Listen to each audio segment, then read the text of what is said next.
The most valuable thing I learned in my white belt journey happened in about the first month of training. It wasn't how to pass the guard, break someone's posture, or even how to defend myself in a street fight. It was a lot deeper than that. I dabbled in martial arts all my life, and when I say dabbled, I mean just that. Never really committed to any of them. I do a bit of karate here and there, maybe a bit of taekwondo, and then head back to karate in a different style. You get the idea. It was all striking and kata based, and what little sparring I experienced was very light and never more than 2 rounds. That is, until I stepped into a BJJ dojo.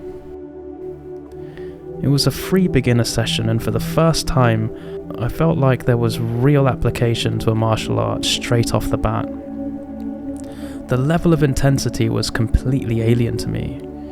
There were lots of tough opponents, and needless to say, I didn't stand a chance against any of them, even the ones that started around the same time as I did. There was one 3-stripe white belt in particular that really left a mark though. He overpowered me, broke my posture with ease, and had me in complete control.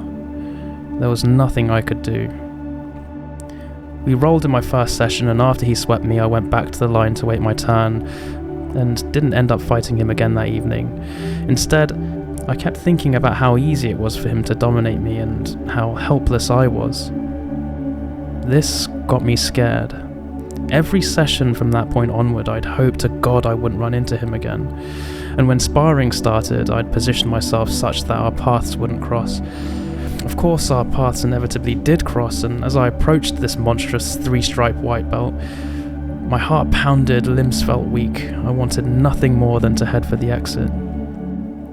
As I got into his guard, I paused, assessed the situation, and focused solely on defense.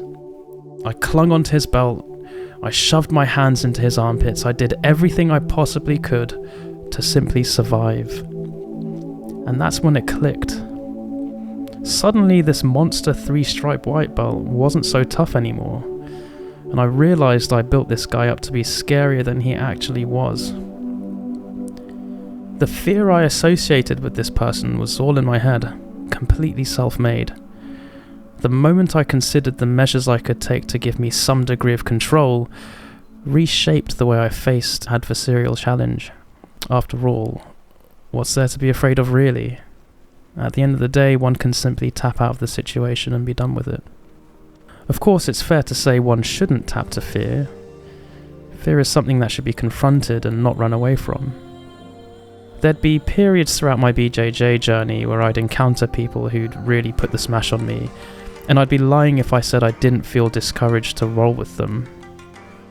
But what I can say is, I don't feel the same fear as I did when I came away from my first class as a white belt, and ultimately that's led me to fight through tough rolls, head on, and leave with huge learnings each time. And therein lies what I would consider to be the most valuable thing I learned at white belt. Courage.